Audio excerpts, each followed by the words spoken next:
lagi di podcast Screen. Perkenalkan, saya Olivia Rasya Alaya, NPM 250310101086. Di sini saya akan memperkenalkan narasumber yang akan menjadi pembicaraan di malam ini.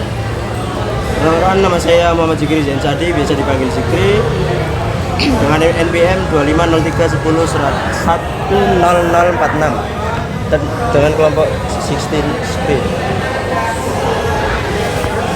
Perkenalkan, nama saya Bintang Salamita Putri, NPM saya 250310101054 dari kelompok 16 Screen. Perkenalkan, nama saya Almas Nurul Hidayah dengan NPM 250310101099 dengan kelompok 16 Screen.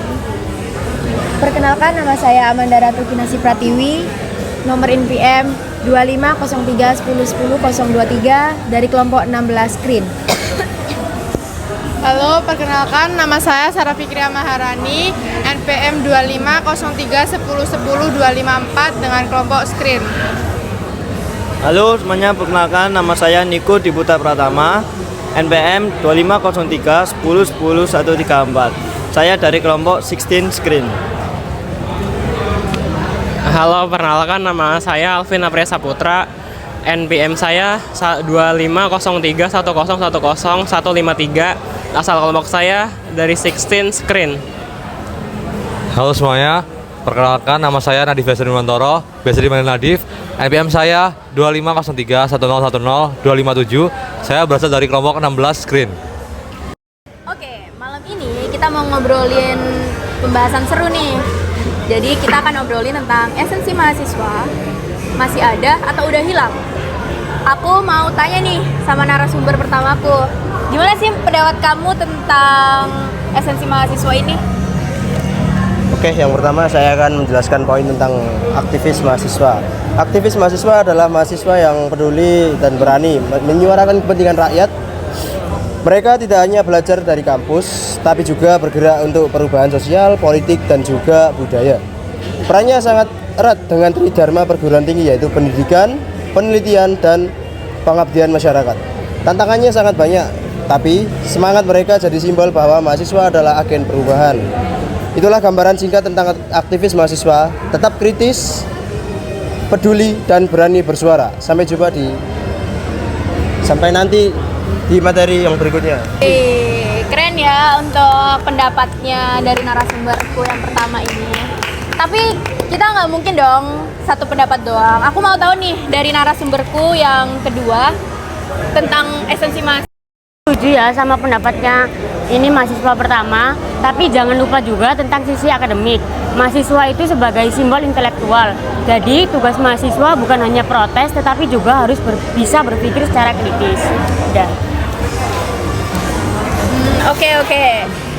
Menurutku keren banget sih. Cuman kita masih punya banyak materi tentang esensi mahasiswa. Jadi aku mau langsung aja ke semua pendapat narasumber aku. Jadi yang selanjutnya adalah narasumber aku yang ketiga.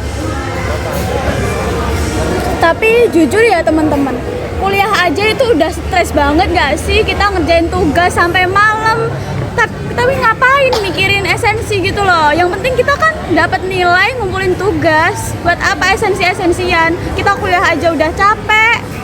Gitu sih kalau menurut aku. Nggak salah kok, aku juga sibuk. Aku malah ngejalanin bisnis. Tapi bukannya itu malah termasuk esensi mahasiswa juga ya? Kita harus tetap kritis, harus tetap sibuk ya. Gimana esensi mahasiswa ya? Kalau kamu gimana? Kakak suka, maksudnya kakak jadi volunteer apa? Kayak menurut Kak Sarah nih, yang langsung terjun ke masyarakat gitu loh. Yang ya, biar ada bukti nyata, bukan cuma kayak omong doang. Setuju. Guys, tapi kalian setuju nggak sih kalau esensi mahasiswa ini udah mulai menghilang? Kalau kita lihat di sosmed itu kan, itu kayak mahasiswa itu kayak udah banyak yang nggak peduli. Faktornya apa tuh kak kalau Nah, kita tahu ya? ini yang aku mau tanyain.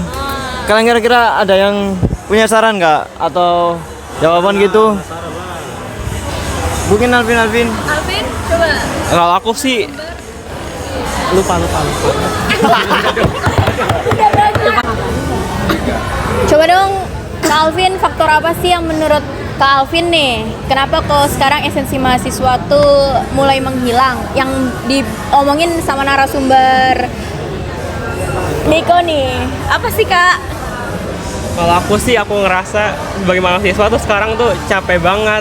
Terus belum lagi tugasnya tuh banyak banget. Terus juga ekspektasi orang tua tuh terlalu tinggi banget. Nah, abis itu pas udah lulus belum lagi belum lagi kayak nyari kerjanya susah banget ya. Susah banget. Nah, kayak semua bikin takut kita gagal semua aja gitu loh. Ekspektasi ya, karena kita ekspektasi harus tinggi dong.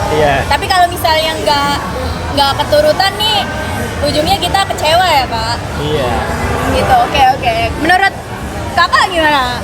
Tapi pendapat? menurut aku sih ya, tapi jangan sampai jadikan alasan itu buat jadi kita apatis. Aku rasa mahasiswa itu harus tetap kritis, harus jadi penggerak, minimal sadar dulu deh baru bergerak. Berarti ini ya Kak, kayak kalau misalnya kita nggak punya esensi mahasiswa, jadinya kayak masyarakat kurang percaya dong ya sama kita. Iya, karena mahasiswa itu juga jadi jembatan antara mahasiswa dan pemerintah. Oh benar. Jadi kita harus, kalau bisa nih Kak, solusi apa sih yang menurut Kakak nih? Nah Kak Nadif nih, biar kita itu sebagai mahasiswa nggak hilang gitu loh nilai-nilai itu. Menurut aku sih tetap ikut perkembangan info politik yang sedang panas lagi ya nih. Terus ntar sebelum itu kita harus cari dulu nih info-infonya udah bener apa belum. Kalau belum bener, kita cari dulu info-info yang benar dulu. Nah gitu tuh. Ada yang lain nggak sih guys? Kayak menurut kalian solusi apa nih biar kita nggak hilang nih sebagai mahasiswa? Ini nih aku mau nambahin deh. Boleh. Ini kan mahasiswa sekarang kan udah kayak pemalas gitu kan, mau ikut demo juga malas. Nah mungkin solusiku itu, iya aku juga pemalas sih. Jadi solusiku itu kayak kalian tuh jangan pernah cuek sama masalah-masalah isu-isu sosial sekarang. Jadi kalian tetap pantau, kalian tetap ngeramein masalah-masalah. Iya tetap peduli, jangan dicuekin. Jadi kita harus ngeramein, jangan sampai beritanya hilang gitu. Benar. Ada lagi nggak sih solusi? Harusnya banyak dong solusi. Kak coba dong, coba dari Kak Fikri deh, apa menurut Kakak solusinya? Karena kita mahasiswa harus menjaga dong nilai-nilai moral untuk masyarakat. Yang pertama mungkin kita update informasi juga, tadi saya setuju karena karena kita bisa nanti mengembangkan ide-ide pokok mengenai pro dan kontra antara masyarakat dengan pemerintah. Karena memang isu masyarakat melawan pemerintah selalu banyak dan juga sangat panas. Jadi kita sebagai mahasiswa harus sadar akan nilai-nilai atau peran kita sebagai mahasiswa untuk menjembatani antara masyarakat dengan pemerintah maksud saya. Terima kasih.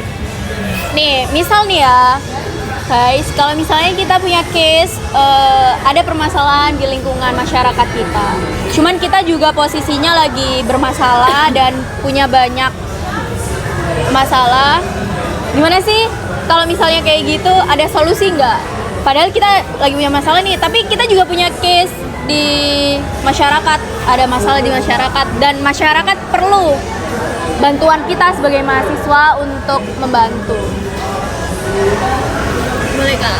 Ini gak sih sama kayak yang tadi Kak Sarah bilang, kalau kita sebagai mahasiswa juga harus terjun langsung ke masyarakat dong, karena itu termasuk esensi mahasiswa juga kan. Jadi kita harus terjun langsung buat menolong masyarakat itu. Kalau menurut aku gitu sih. Walau kita juga punya masalah ya Kak. Tetap. Terus kalau kayak gitu kita lebih mementingkan mana nih, masalah kita sendiri atau masyarakat?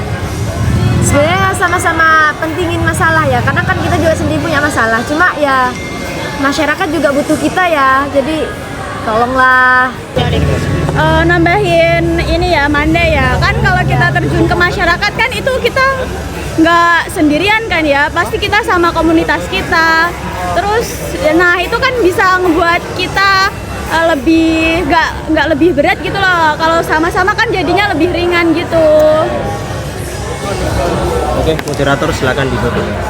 Oke, thank you kakak-kakak semua yang udah mau jadi narasumber dari pembicaraan topik malam ini. Thank you buat semuanya, makasih ide-idenya bagus banget.